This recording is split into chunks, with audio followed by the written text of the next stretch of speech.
And Major John Spencer now. He's the chair of urban warfare studies at West Point's Modern War Institute. Always good to have you with us, Major. We just heard from the leader of Hezbollah, as Ali just reported. So what is your level of concern right now that this becomes a multi-front war?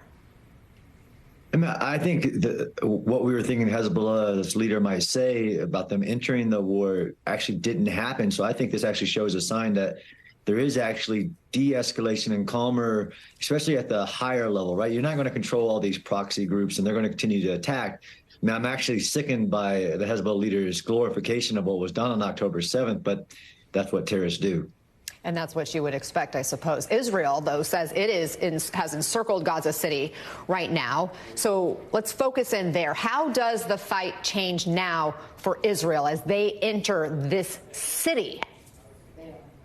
Yeah, it definitely gets a lot bloodier for them. They've already lost a lot of IDF soldiers, some of the greatest numbers that they've lost in modern history, really.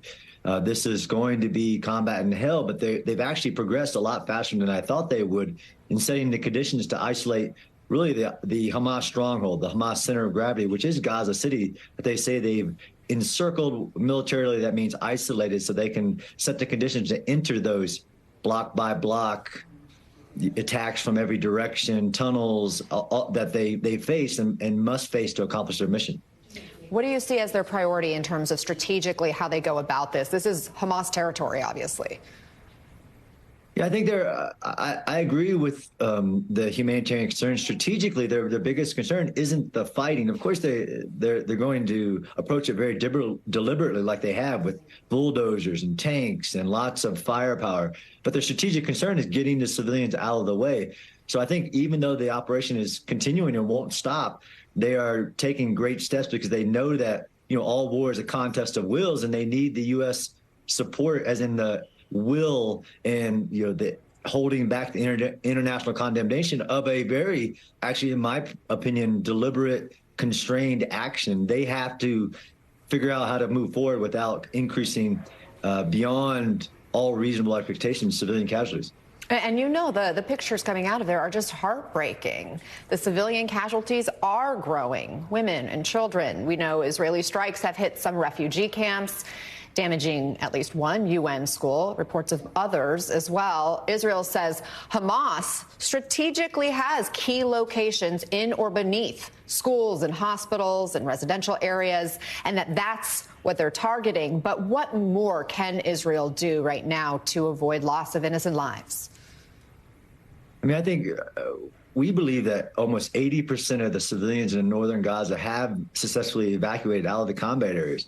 The biggest thing that can be done is those evacuations continue, because there is no Hamas military identified buildings in Gaza. They're all civilian structures. They're all underneath civilian structures on purpose to be human shields and restrict the use and to create this international media, international condemnation of every lethal target that is struck. And because of the modern world, we can all watch every strike, right? On the concrete structures of Jabalah, we can all see every strike and criticize it. They know that. So the biggest thing they can do is continue to support the humanitarian aid getting into southern Gaza and continuing all efforts, safe zones, safe routes, even passage of lines through combat forces, which is a thing, to get the civilians out of Gaza City and the other areas in the north. NBC News has confirmed that the U.S. military is now flying unarmed surveillance drones over the Gaza Strip to try to help with hostage recovery efforts.